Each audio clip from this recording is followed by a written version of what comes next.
안녕하세요. 저는 제프리 킴이고요. 그리고 한국 이름은 김주용입니다.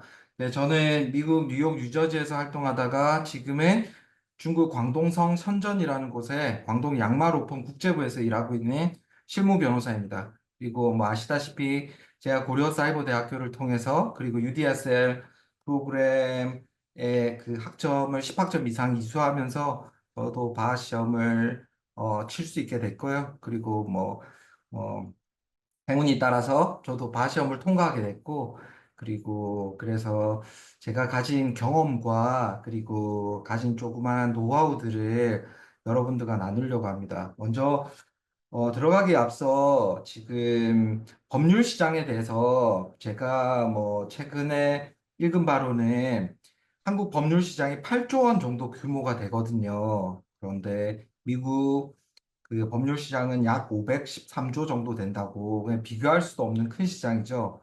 그리고 또그 세계 법률 시장은 영국 변호사들과 그리고 미국 변호사들로 양분된다고 볼 수 있거든요. 그래서 저는 미국 변호사인데도 불구하고 지금 중국에 와서 일하고 있고요. 그리고 지금 홍콩에 계신 미국 변호사님들, 싱가포르, 기타 등등 다른 미국 그 국가에 있는 미국 변호사님과 함께 많은 일을 하고 있습니다. 그래서 미국 변호사 자격을 따시면은 일하시는 업무 범위를 훨씬 더 넓히실 수 있고요. 그리고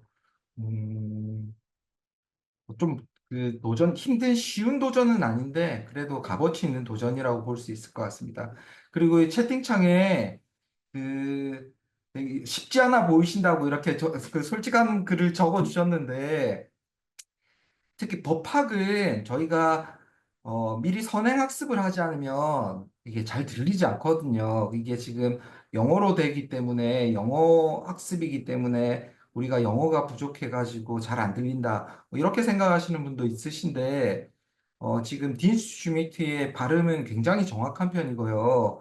그리고 영어도 아주 특별하게 힘든 그 단어 같은 것들이 들어가지 않았거든요. 그런데 좀 듣기가 힘든 이유는 법률 용어라든지 이런 것들이 끼어 있고, 그리고 미리 예습을 하지 않았기 때문에 그렇거든요. 그래서, 어, 뭐 좀 쉽지 않다는 거는 이제 좀 나쁜 소식일 수도 있는데, 근데 좀 좋은 소식은 우리가 예습을 충분히 한다면은 충분히 여러분들 다시금 지금 딘 슈미트가 한 교재를 가지고 미리 읽어보고 다시 듣는다면 훨씬 더 잘 들릴 거거든요. 그래서 법학은 그 선행학습, 예습이 꼭 필요한 거란 걸 먼저 말씀드리고 싶고요. 그리고 이제 본론에 좀 들어가서 이제 바시험에 대해서 본격적인 이야기를 해볼까 합니다.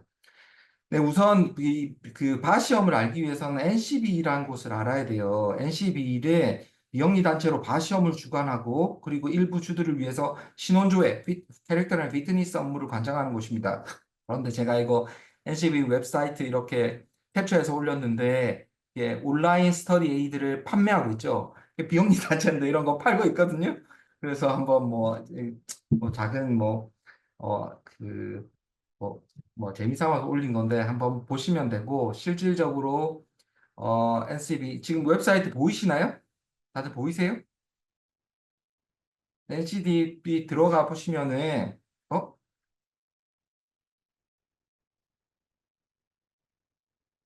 안 보이세요? 잠시만요.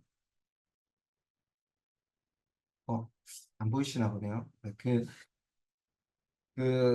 잠시만요. 공유를 그러면은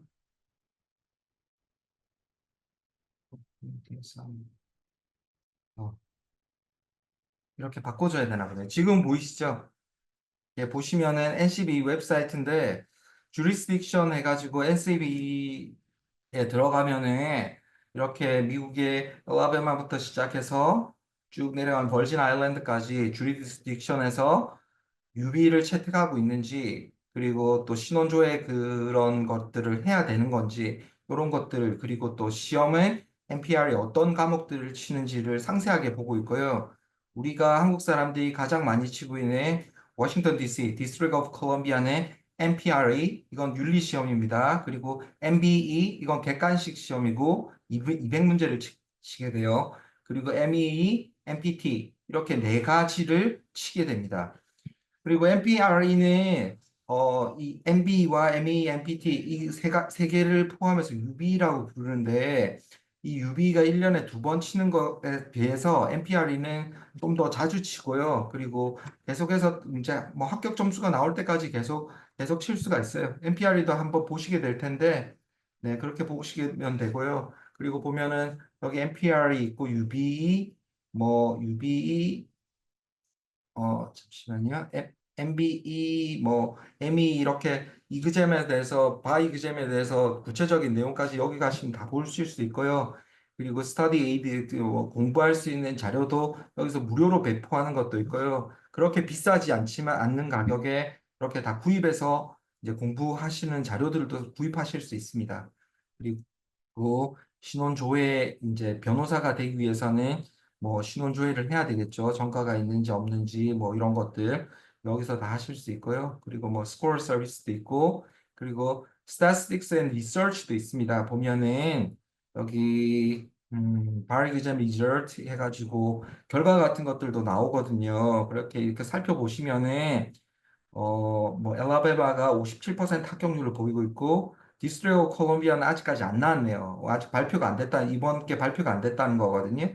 그리고 캘리포니아도 뭐 아직 발표가 안 됐는데 그 February 2월 달 거는 발표됐거든요. 근데 2월 달 게 조금 낮아요. 7월에 비해서.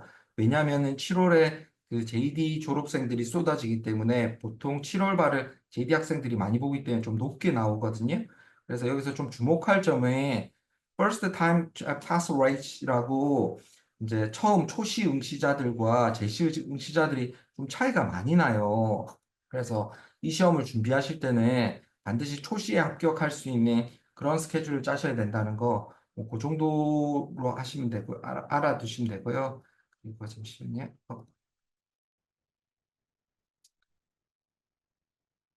다시, 이거, 다시 가서, 오케이.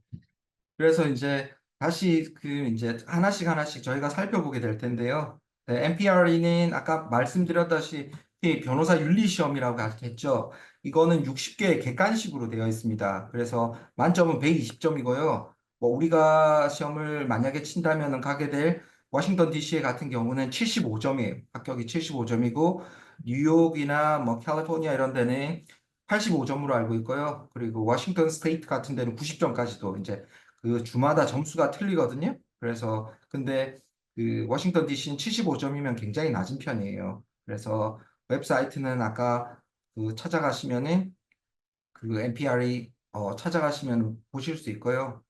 잠시만요. 제가 다시 찾아. 그리고 참고로 바불이 여기 웹사이트 나중에 드릴 텐데 여기 가시면은 무료로 강의랑 그리고 아웃라인이랑 그리고 문제들을 무료로 다 받으실 수 있어요. 그래서 요거 가지고 공부하시면은 충분히 합격점은 충분히 넘으실 수 있을 거예요. 그래서 공부하는 기간은 저 같은 경우는 그 선배가 이 시험은 뭐 오래 공부하는 거 아니고 뭐 한 3, 4일 보면 된다 그러더라고요. 그래서 나는 좀 넉넉하게 한 일주일 봤거든요. 그래서 저는 처음에 떨어졌어요. 예. 네. 저는 이게 떨어졌고요. 처음에 72점 맞아갖고 떨어져가지고 3점 때문에 다시 봐가지고 뭐그 원하는 점수를 75점 이상 얻어가지고 통과하게 됐는데 시험은 이렇게 시험 딱 나오는 게 정해져 있어요. 그래서 서브젝트 매터 아웃라인이라고 해가지고 하나, 둘, 셋, 넷, 다섯, 여섯, 일곱, 여덟, 아홉, 열두 개죠? 네.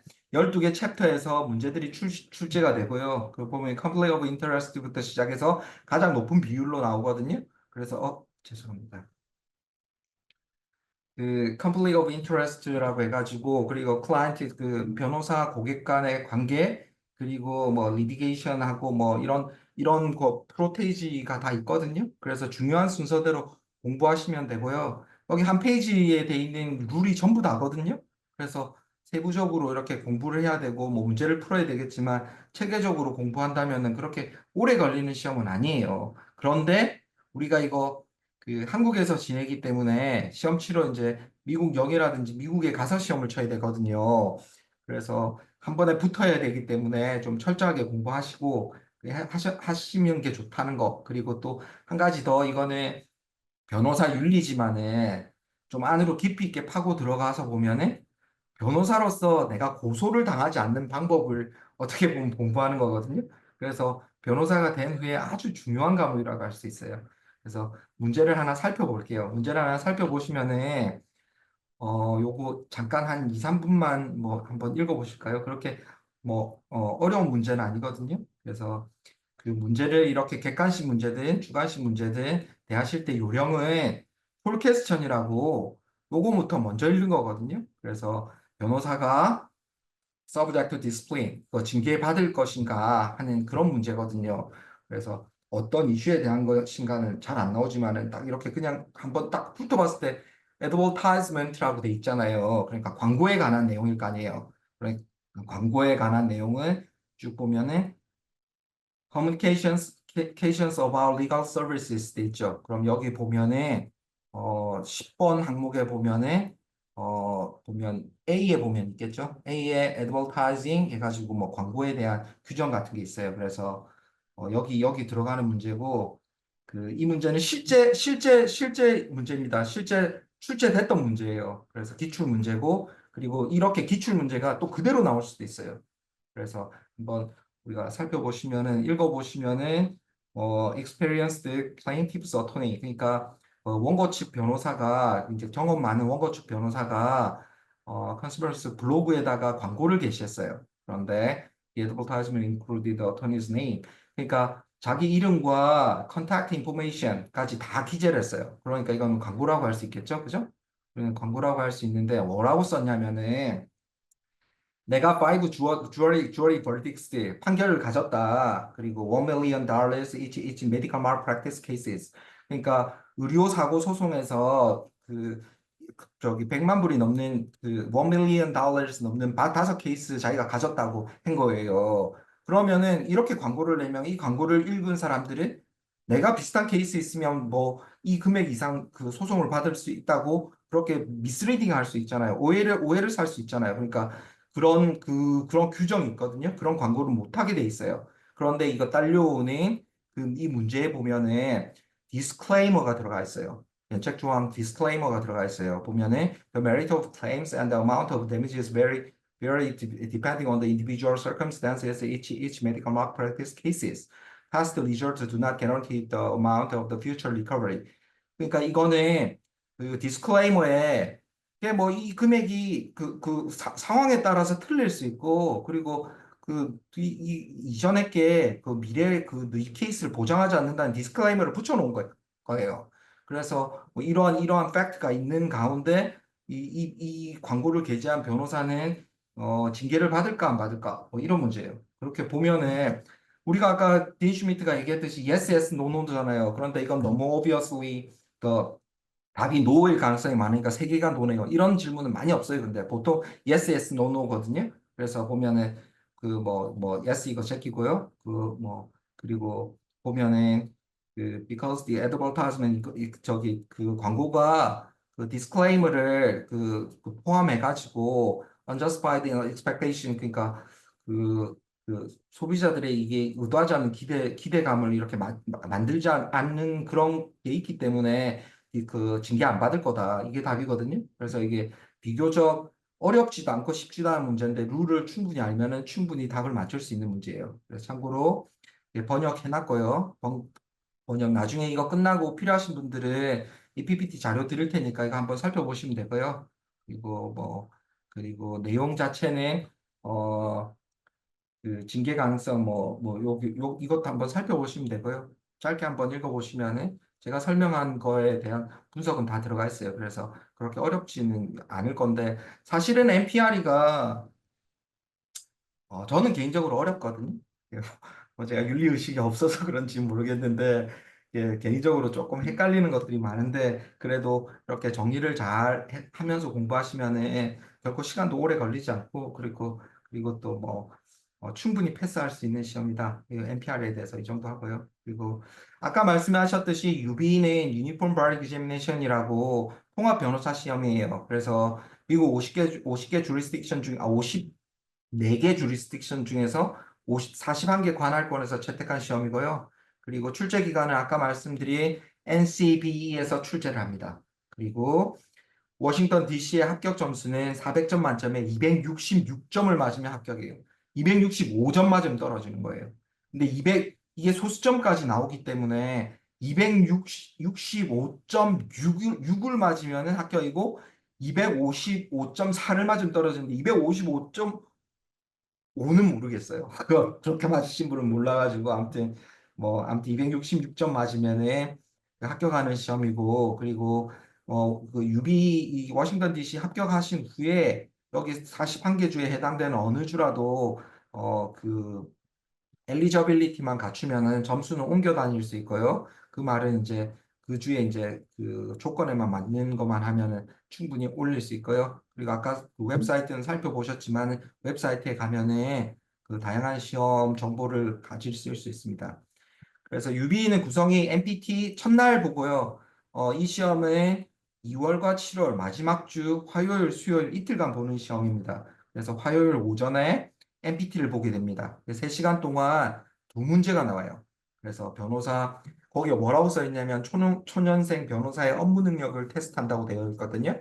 그래서 보통 보고서를 2장을 작성하게 되거든요. 그런데 나중에 보게 되겠지만은 진짜 실제 시험을 나중에 보여드릴 거예요. 거기 보면은 라이,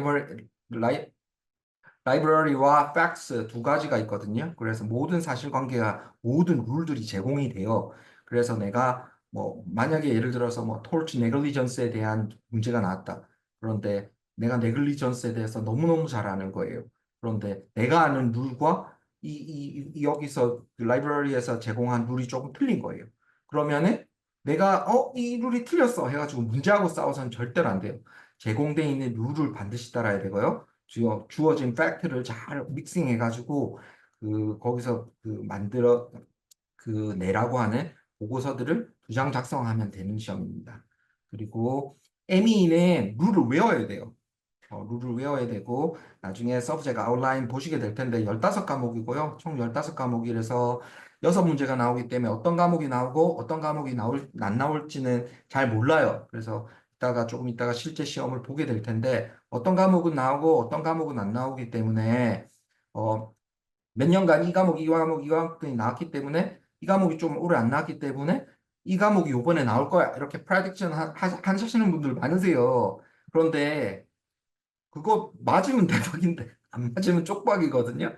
그래서 그거 절대로 그런 거 좀 이렇게 너무 그걸 믿으면 안 되는데 사실 시빌 프로시저 같은 경우는 거의 매번 나오거든요. 그런데 만약에 저번에 안 나왔잖아요. 그러면 올 2월 달에 안 나왔다. 근데 내가 7월에 시험 친다. 그럼 무조건 나오는 거거든요. 그래서 무조건 나온다고 생각하고 준비하셔야 되고 그리고 지난번에 뭐가 나왔으면은 이번에는 조금 틀린 게 나오겠지. 이렇게 조금 예상할 수도 있어요. 그런데 그거는 조금 내가 좀 그 힘을 많이 줄 곳과 힘을 안 줄 곳을 구별하는 거지. 그렇다고 해서 이것만 공부하고 있고 공부 안 해도 된다. 이런 거는 너무 도박에 가깝기 때문에 절대 추천하지 않습니다. 그리고 MBE는 객관식 문제 200문제가 나오고요. 오전에 3시간 100문제, 오후에 3시간 100문제를 풀게 되는데 이게 50%예요. 그래서 그 외국인들이 이 시험에 합격할 수 있는 가장 큰 비결은 여기 MB 객관식에서 점수를 높게 받아야 돼요. 그래서 만약에 166점 이게 200점 만점에 왜냐면 50%니까 400점 만점에 200점을 가져가잖아요. 여기서 160점 이상을 맞으면은 사실 다른 것들은 크게 염려 안 하셔도 돼요. 사실 저 같은 경우도 그 제가 제 실력과 공부 양에 비해서는 제가 이거 점수가 굉장히 잘 나왔거든요. 그래서 크게 합격하지 않았나 이런 생각이 많이 듭니다. 그리고 그 MB 이게 제가 이제 순서를 이게 50%고 전에 거 보시면은 50%, 30%, 20%니까 중요한 거부터 먼저 설명을 해드리겠습니다. MB는 객관식 시험이고요. 시험 구조를 먼저 이해해야 돼요. 그래서 이미 얘기했고, 그 시험 과목은 8과라고 그러거든요, 우리는. 그래서 민사소송법, 헌법, 계약법, 형법, 형사소송법, 증거법, 부동산, 불법행위법 이렇게 8과목이 나오게 되고요. 여기서 어떤 룰이 나오는지까지도 다 정해져 있어요. 그래서 어떻게 보면은 대비하기 굉장히 쉬워요. 뭐 나오고 안 나오고 이런 게 아니라 모두 다 나와요. 이건 100%다 나오는 거고, 그리고 제가 채팅창에다가 서브젝트 아웃라인을 올려놨거든요. 그래서 그거 한번 나중에 같이 보시게 될 거고요. 그리고 주요 시험 영역들이 있어요. 그래서 아까 전에 우리가 이렇게 NPR이 이렇게 프로테이지 다 나누어졌듯이 그 MBE도 어디서 몇 퍼센트 낼 거라는 게 다 정해져 있거든요.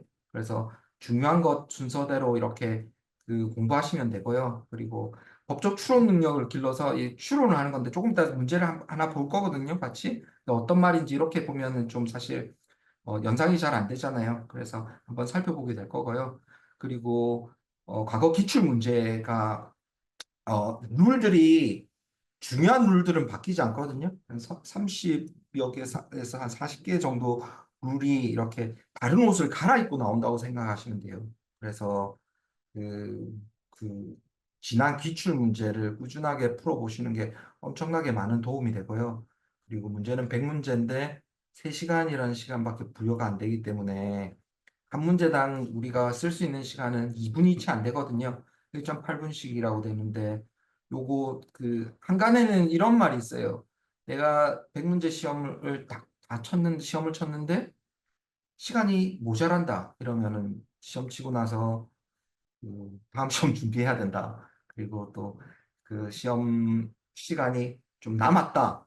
널널하게 좀 많이 남았다. 10분 이상 남았다 이러면은 합격했다. 뭐 이런 말도 있거든요. 근데 그런 게 사실인지 아닌지는 모르겠는데 좀 시험을 잘 친 사람들은 조금 빨리 빨리 끝내는 것 같아요. 그래서 이만큼 빨리 끝내려면은 영어의 독해 능력이 엄청나게 좋아야 되고요. 그러려면은 영어의 독해의 정확도와 읽기 속도가 엄청 중요하거든요. 그래서 이 공부를 하시는 동안에는 의도적으로 독해의 정확도와 속도를 높이려고 노력을 하셔야 되고요. 그리고 이게 법문은 특히 이 영작 법문 긴 문장이 없어요. 24단어, 3단어 이상이면 끊으라고 가리키거든요. 그래서 긴 문장이 없고 형용사와 부사가 없어요. 그래서 조금만 노력하시면은 충분히 뭐 그리고 법률 용어를 조금만 좀 공부를 착실하게 하시면은 되게 빨리 읽으실 수 있거든요. 빨리 읽으실 수 있고 정확한 독해를 하실 수 있습니다. 제가 샘플 퀘스천 하나 준비했는데요. 이거는 NCB에서 제공하는 기출 문제예요. 이거 시험 문제에 나왔던 문제예요. 시험 문제에 나왔던 문제고요. 그리고 이 시험 문제를 어떻게 푸는지 요령을 먼저 가르쳐 드릴게요. 예, 먼저 콜 퀘스천이라고 여기 밑에 있는 문제를 먼저 읽어야 돼요. In a suit against the man, is the neighbor likely to prevail?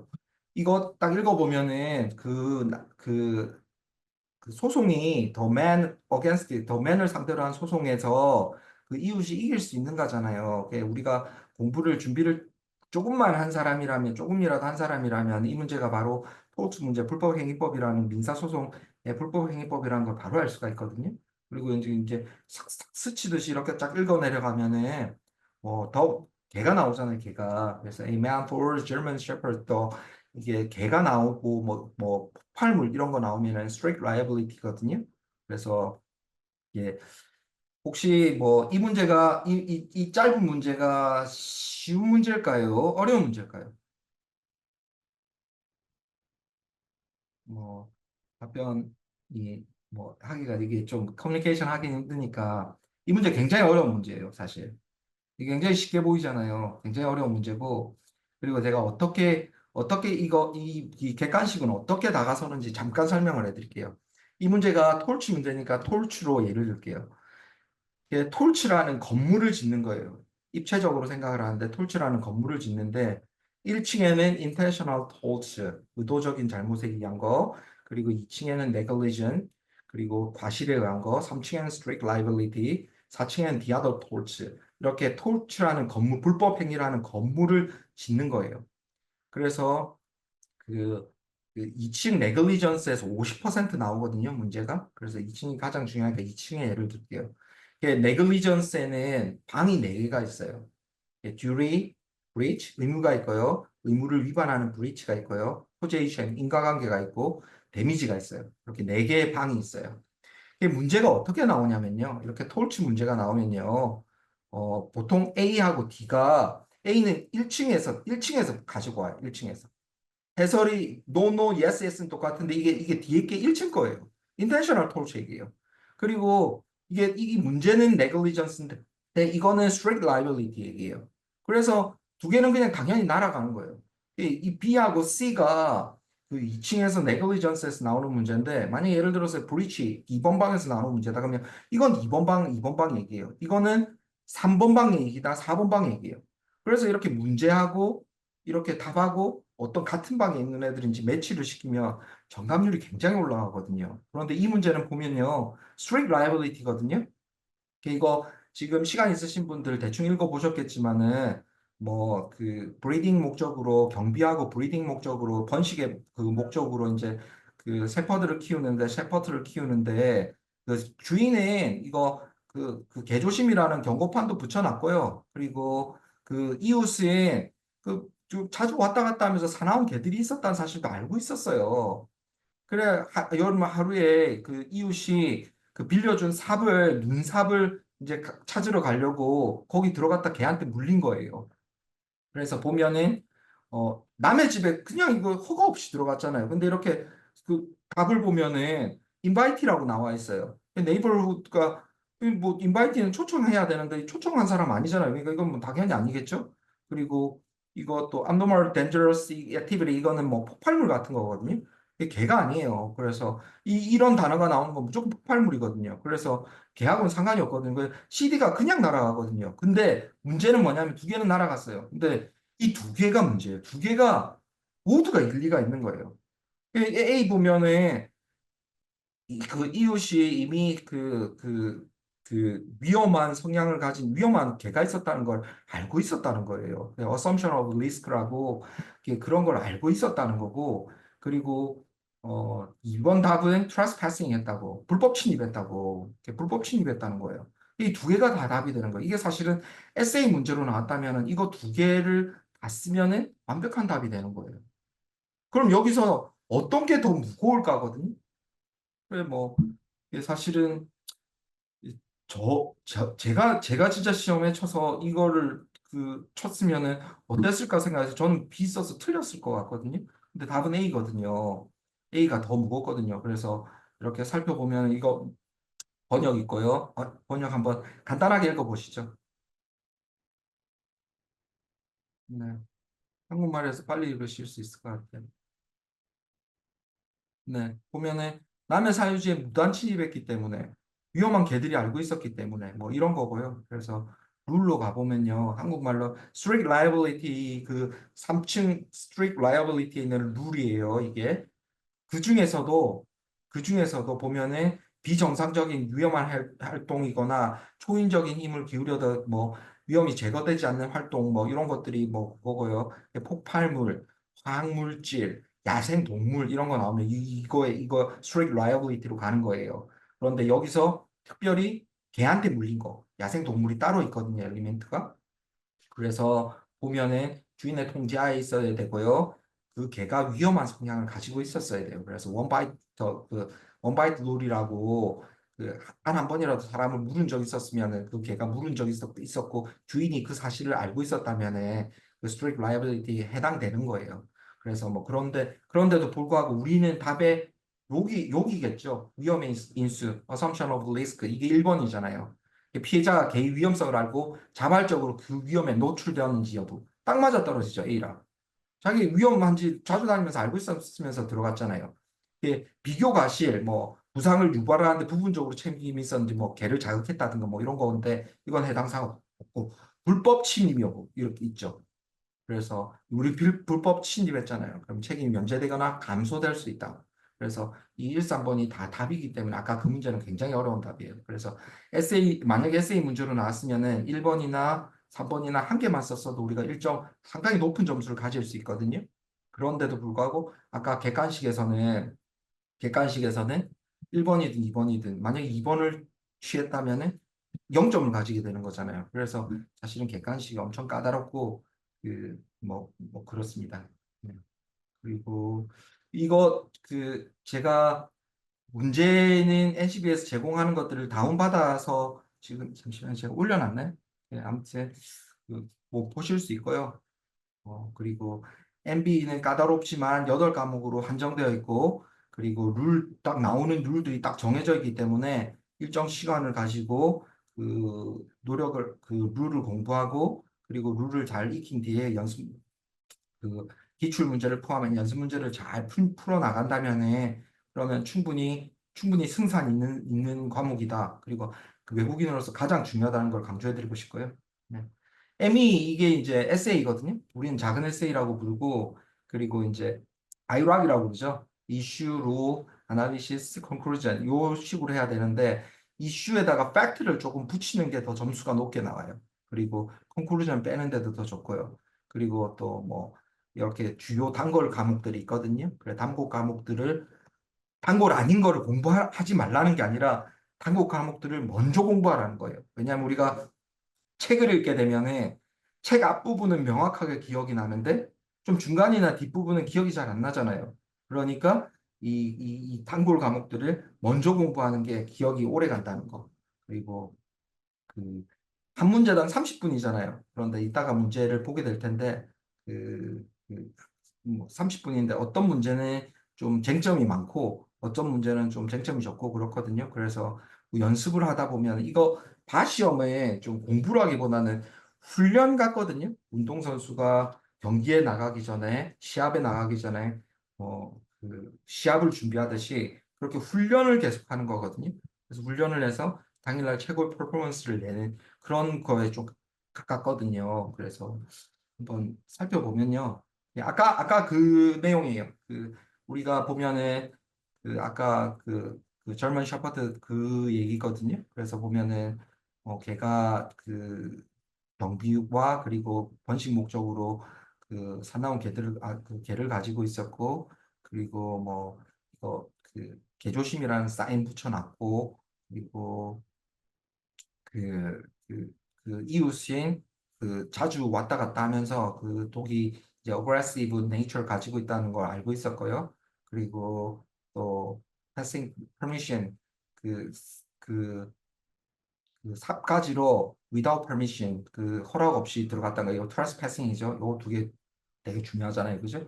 그런 거라 그리고 또 suffered severe injuries 이거 상처 받았다. 이거 데미지가 있어야지 불법 소송에 하는 거니까 데미지가 있다는 거 이런 것들이 주요 팩트로 나올 수 있고요. 이슈가 쟁점이 이제 질문이고요. 그리고 컨클루전은 질문에 대한 답변이라고 생각하시면 돼요. 그래서 이렇게 이게 이제 이슈가 되겠죠. 쟁점이 되겠죠. 그런데 법문에서는 이거 퀘스천 마크 잘 안 쓰거든요. 그래서 이 퀘스천 마크를 그대로 에세이에 쓴다면 저는 에세이 이렇게 쓸 것 같아요. The issue is whether the neighbor holds the man liable for injuries suffered from the man's dog attack. Given that the neighbor was aware of the the dangerous nature and entered the property without permission. 이렇게 이제 팩트하고 이렇게 있는가하고 팩트하고 좀 뭉쳐놨죠. 이렇게 이슈를 뽑으면 죄송합니다.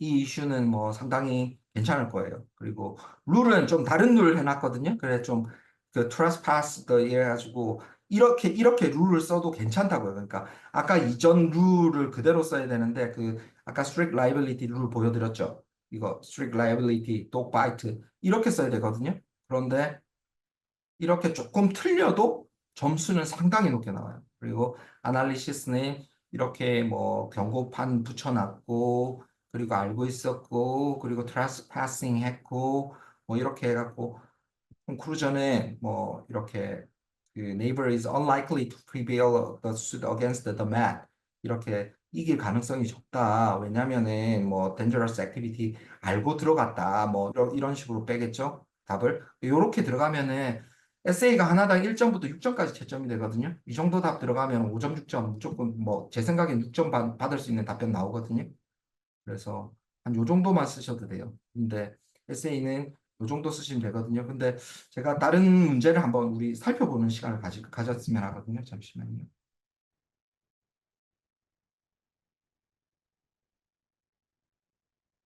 네, 여기서 보시나요? 이게 이게 보면은 February 2024년 올해 2월 달에 진짜로 시험에 나온 진짜 시험 문제예요. 기출 문제예요. 이게 보면은 이제 문제를 딱 받으면요. 한번 쫙 그 마음 급하거든요. 막 바로 달려드는 게 아니라 이제 한번 쭉 살펴보시는 게 좋거든요. 그래서 쭉 살펴보시면 근데 이렇게 안 나와요. 그냥 퀘스천 1으로 나오지. Agency and Partnership이라고 이렇게 안 알려져요. 친절하게. 이거는 뒤에 이제 끝나고 나서 이렇게 우리의 편의를 위해서 써준 거거든요. 변호사님 죄송합니다. 지금 화면이 살펴보면요. 안 나오고 1번 문제가 있습니다. Agency and Partnership, Business Association에서 나왔고요. 화면이 안 나오고 있습니다, 2번 변호사님. 문제가 Contract에서 나왔어요. 그리고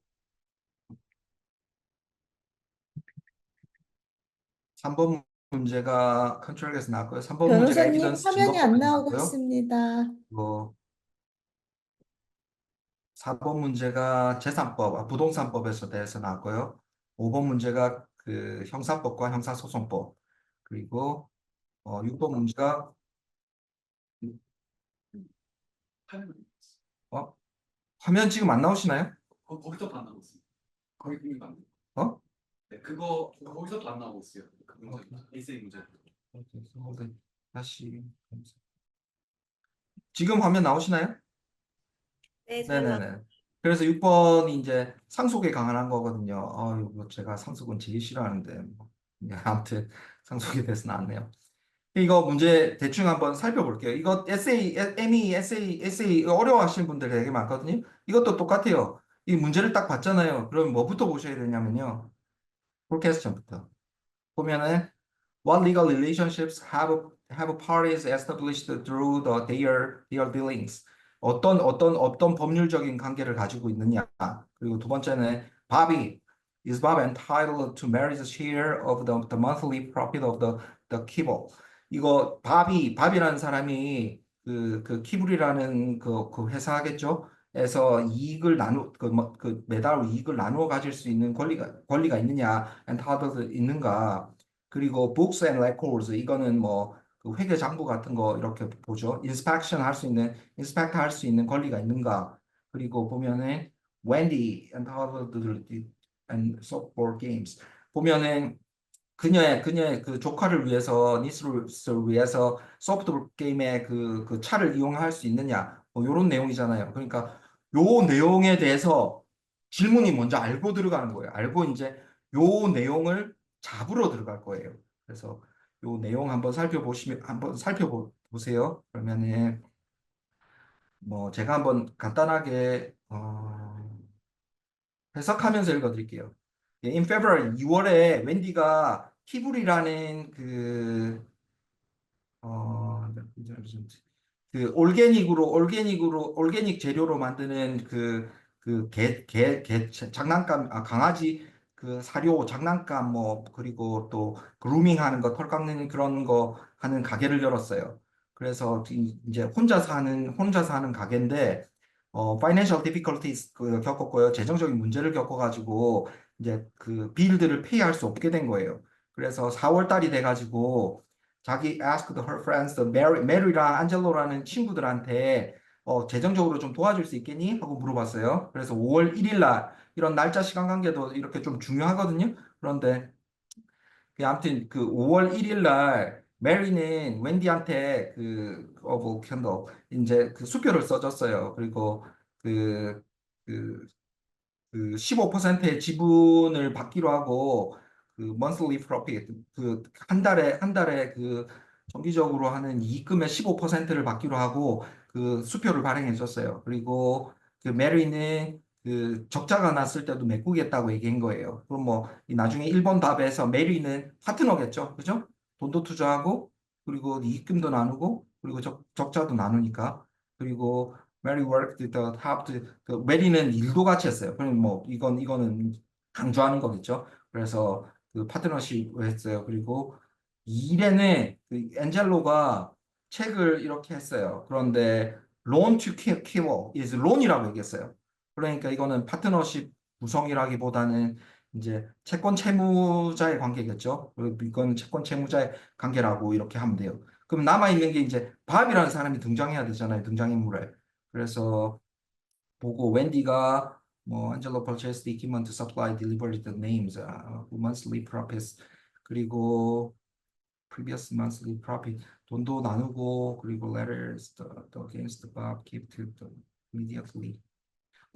저기 이제 밥이 등장을 하네요. 여기 밥이 등장을 하는데 그 메리는 그 자기 아들한테 이렇게 선물로 그 돈을 involved the keyboard is the business operation to of keyboard 이거 그걸 주라 그랬어요. 수익금을 이제 그거한테 주라 그랬어요. 자기 아들한테 주라 그랬어요. 그러고 뭐 비즈니스 그걸 하라 그랬어요. 근데 아무튼 demand dispute 그 그리고 뭐 아무튼 웬디는 프로핏을 메리하고 그리고 안젤로한테 줬어요. 그런데 그 밥한테는 주지 않았던 거예요. 그리고 나서 마지막으로 딜리버리 밴 산 거 가지고 소프트볼에 조카들 데리고 간 거예요. 그래서 이거 답을 뭐 적는다면은 이렇게 되겠죠. 1번은 메리는 파트너십이고, 그리고 엔젤로는 뭐 채권 채무자의 관계다. 뭐 이렇게 나오겠죠. 그리고 이 사실관계 쓰면 되고요.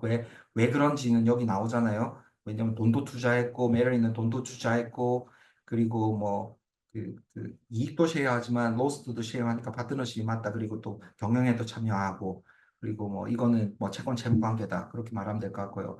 밥은 이 파트너십 룰에 보면은요, 그 monthly profit 그러니까 자기의 그가 번 돈은 양도할 수 있게끔 돼 있거든요. 그래서 그 양도를 했기 때문에 밥은 아마 돈은 받을 수 있는 권리는 있을 거예요. 그런데 아마 그 파트너십에서 경영권을 양도할 수는 없거든요. 왜냐하면은 둘이서 잘해보자 했는데 이 사람의 다른 파트너의 동의도 없이 경영에 막 참여하고 이런 거를 마음대로 양도할 수는 없잖아요. 파트너십은. 그래서 아마 이거는 인스펙션 할 수 있는 북 앤 레코드는 제가 쓴다면은 제가 쓰는 건 정답은 아닙니다. 제 의견은 그럼 이런 것들은 이건 안 된다고 얘기할 것 같아요. 그리고 소프트볼 게임은 이거는 뭐 당연히 이건 뭐 보너스 문제 같은 건데 이거는 뭐 파트너십 비즈니스 용도로 산 거를 개인적인 용도로 쓴다. 이거 뭐 당연히 안 된다고 나오겠죠. 왜냐하면 이거는 비즈니스 용도이기 때문에 그래서 뭐 보너스 문제 같은 거고요. 저 같으면 그렇게 쓰겠어요. 이거는 에이전시 파트너십인데 이 에이전시 파트너십 코퍼레이션 LS 이건 굉장히 단골이거든요. 그래서 거의 이건 매번 나온다고 생각해야 돼요. 그래서 이건 그렇고 이거는 컨트랙 문제인데 이것도 역시 이거 먼저 봐야 돼요. 그래서 보면은 콜 퀘스천 먼저 보면은 그랜선이 익스프레스 워런티를 브리치했는가 그리고 바이어는 리신드 하거나 오보이드 컨트랙 할 수 있는가 뮤추얼 미스테이크스로 할 수 있는가 그러니까 계약을 했는데 아마 익스프레스 워런티가 있는가 없는가 하고 그리고 이 계약을 취소할 수 있는가 이런 문제인 것 같아요. 그래서 이거 한번 간단하게 읽어보면요. 굉장히 부자인 아트 디렉터가 디렉터가 뭐 그, 아티스트 페인팅 이 유명한 사람의 그림을 수집해 가지고 있다가 돌아가시는 바람에 그랜선한테 상속을 해주고 그랜선이 이제 바이어한테 이걸 팔은 것 같아요.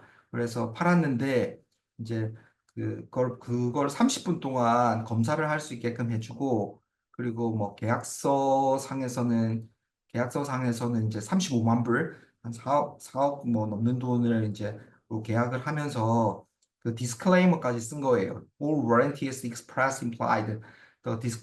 디스클레이머까지도 쓴 거예요. 자기 책임 안 진다고 썼겠죠. 그리고 그렇게 썼는데 네, 나중에 광고 뉴스 같은 데다가 리포팅 뉴스 아티클 보니까 기사에 보니까 이 유명한 이 사람의 가짜게 돌고 있다. 육안으로는 판별할 수 없는데 화학적인 거를 해야지만 검사를 할 수 있다. 그래서 바이어가 뜨끔해가지고 맡겼더니 가짜 거로 판명 났고 그거는 500불밖에 안 되는 거예요.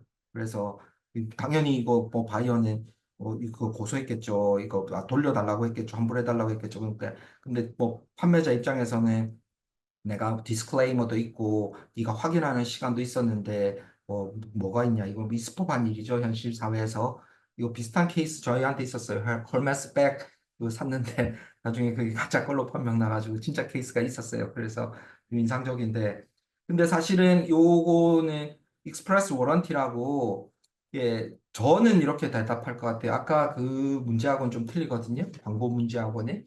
이 익스프레스 워런티는 그 거래를 하는데 자기 기능을 가지고 있는 것들이 있거든요. 텔레비전은 TV가 나와야 되고요. 라디오는 뭐 그 뭐 음악이나 목소리가 나와야 되고 뭐 그런 걔네들만이 가지고 있는 것들이 있거든요. 그 기능을 하지 못할 때는 그 계약이 무효가 된다는 거거든요. 그래서 익스프레스 워런티가 저는 있다고 답변할 것 같아요. 왜냐하면 35만 이런 거액을 줬을 때는 이 사람의 그림이라는 게 확실하기 때문에 줬을 거 아니에요. 그래서 이건 익스프레스 워런티가 이런 금액에서는 있어야 된다고, 있어야지 그 질서가, 거래하는 질서가 확립이 될 거 아니에요. 그런 측면에서라도 요거는 익스프레스 워런티 있다. 그리고 뮤추얼 미스테이크는 뭐 없다, 있다. 저는 그렇게 대답할 것 같고요. 그리고 좀 시간이 없으니까 금방금방 이거는 뒤에 원하시는 분들 드릴게요. 증거법은 이렇게 이슈가 많아요. 형사소송법하고 증거법은 이렇게 이슈가 많이 나오거든요. 근데 시간이 많이 들어가요.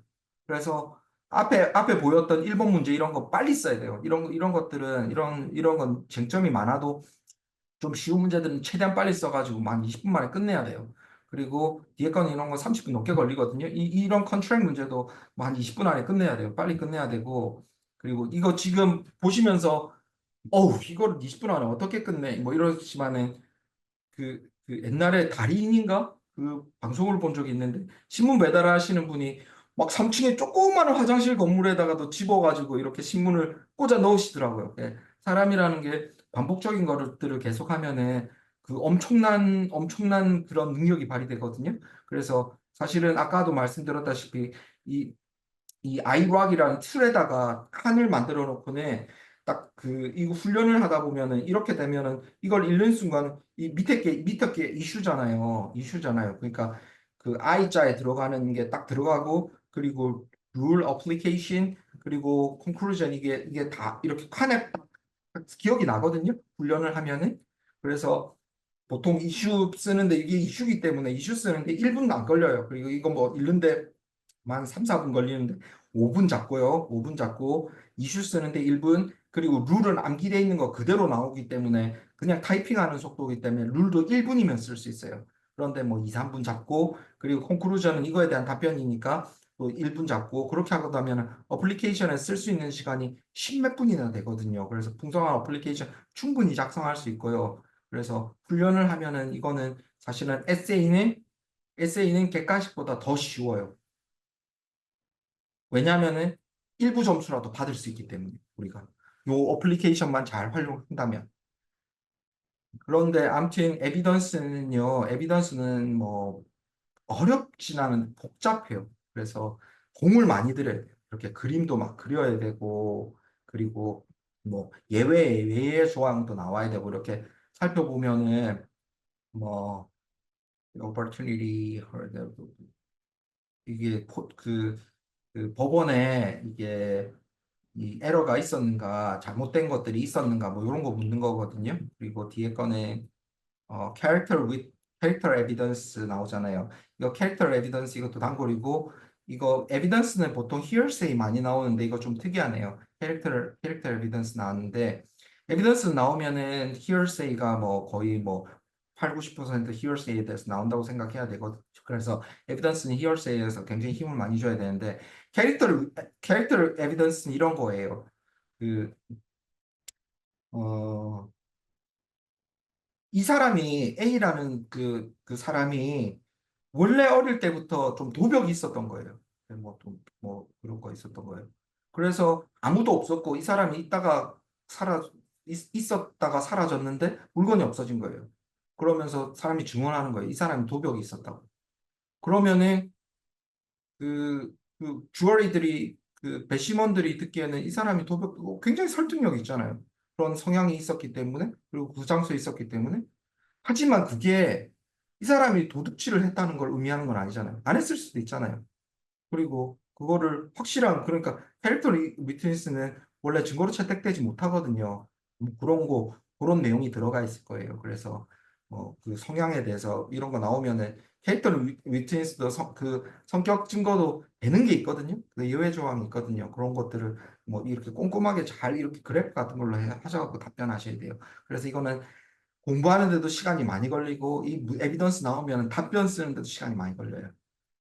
그리고 부동산법은 보통 부동산 우리 임대계약서 뭐 이런 거 많이 뭐 한 번씩은 써보신 분들은 훨씬 더 대하기 편하실 거예요. 그리고 아까 우리가 토울치 문제를 접했는데 토울치나 이런 것들은 경계선이 좀 흐릿하거든요.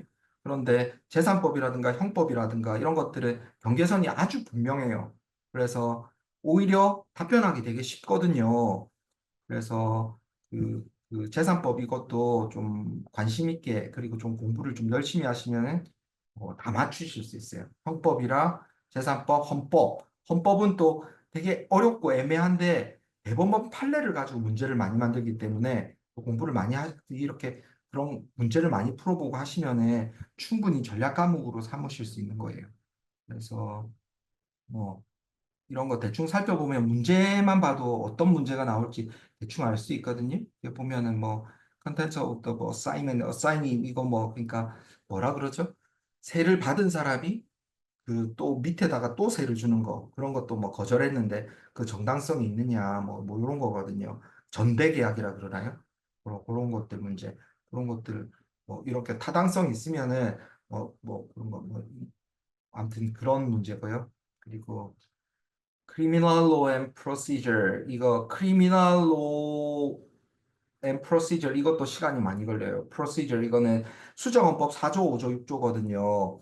그 criminal 그 형법 말고 그 procedure는 수정헌법 4조, 5조, 6조이기 때문에 어떻게 보면 헌법이라고 볼 수도 있거든요.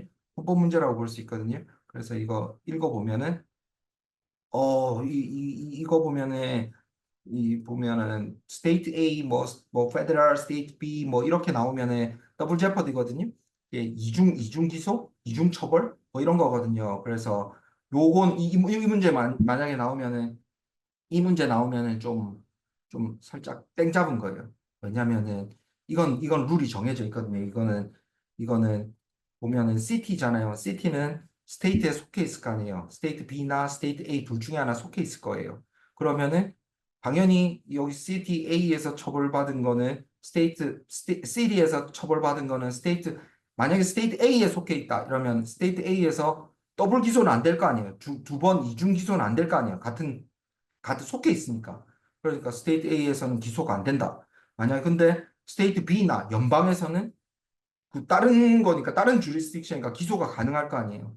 그러니까는 이거는 대충 읽어보면은 바로 답이 바로 나오는 거예요. 그래 보면은 뭐 아마 그 여기 보면은 아마 이건 요거만 봐도 예상할 수 있는 게 스테이트 시티는 스테이트 A에 속해 있을 거예요. A 주에 속해 있을 거예요. 그래서 보면은 더블 제퍼디 클로즈에 들어가는가 돼 있잖아요. 그래서 아마 헤이트 크라임이네요. 헤이트 크라임이고 아마 이 헤이트 크라임으로 처벌받았으면은 이건 더블 제퍼디로 안 될 거예요. 그런데 만약에 다른 거 어솔트로 되면은 이거는 다른 제목이잖아요. 그래서 아마 이건 기소가 가능할 거예요. 그리고 스테이트 B는 당연히 시티가 스테이트 A에 속해 있으면 다른 스테이트니까 네, 뭐 이거 기소 더블 처벌 이중 처벌 아닐 거고요. 페더럴도 이중 처벌 아닐 거고요.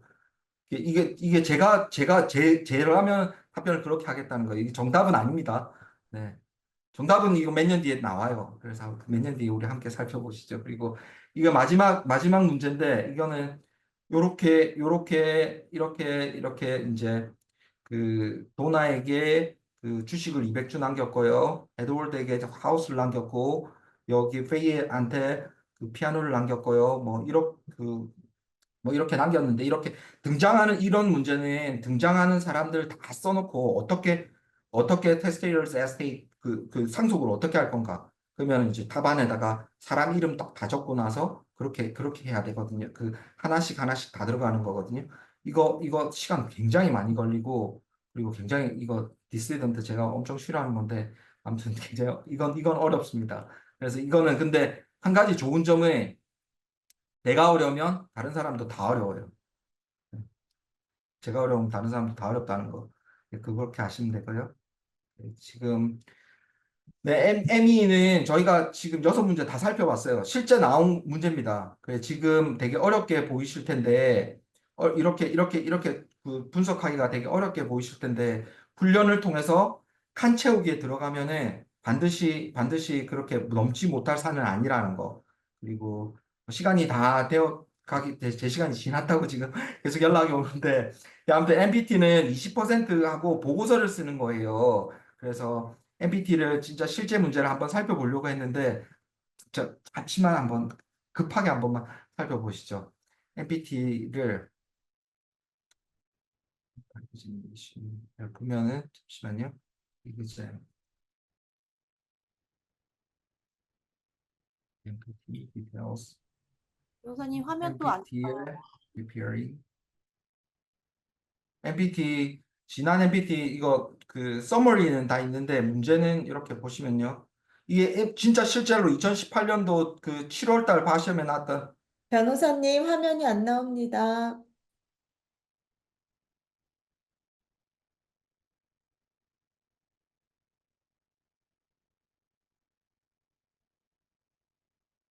지금은 보이시나요? 네네. 이게 지난 2018년도 7월에 나왔던 MBT 문제거든요. 요거까지만 금방 끝내겠습니다. 네, 죄송합니다. 너무 오래 끌어서. 이게 보면은 1번, 2번 문제라고 처음에 이렇게 나와 있어요. 그래서 제목도 나오고요. 스테이트는 무조건 프랭클린 스테이트예요. 그리고 여기 보면은 파일이 있고요. 파일 안에 모든 자료가 다 있습니다. 팩스. 그리고 라이브러리에 모든 룰이 다 있어요. 그래서 스태츄 있고 케이스들이 있어요. 케이스 안에는 또 케이스들이 있고요. 그런 식으로 해서 여기 그 보면은 딱 그 시험 나오면 이렇게 나와요. 이렇게 딱 정확하게 나오거든요. 그러면은 딱 받으면 이렇게 메모라고 있어요. 오피스 메모랜덤. 내가 뭘 해야 될지 여기 안에 다 있어요. 그래서 이거는 아주 중요합니다. 그래서 이거 처음 한번 읽으시고 그리고 답변 쓰기 전에 한번 더 읽어야 돼요. 그래서 아무튼 뭐 그렇고요. MPT는 다음에 한번 시간 나시면은 한 번만 더 초대해 주시면 MPT 시간을 따로 가지도록 할게요. MPT는 너무 이렇게 좀 잘 알려주는 데도 없고 그래서 조금 뭐 생소하신 분들 계신데 근데 사실은 뭐 MPT도 몇 번만 써보시면은 충분히 쓰실 수 있고 재료를 또 다 주기 때문에 정리만 하면 되거든요. 그래서 어느 정도만 좀 빨리 읽으실 수 있고 그리고 빨리 글만 쓰실 수 있으면 충분히 하실 수 있을 것 같습니다. 아무튼 뭐 제가 너무 많이 전달하려다 보니까 짧은 시간 안에 좀 제대로 전달이 됐는지 모르겠는데 제가 준비한 시간은 여기까지 하고 네 질문 있으시면 디슈미트하고 저하고 또 뭐 박창곤 교수님하고 뭐 이렇게 저희가 질문 있으신 분들을 뭐 자유롭게 해주시면 질문 받도록 하겠습니다. 감사합니다.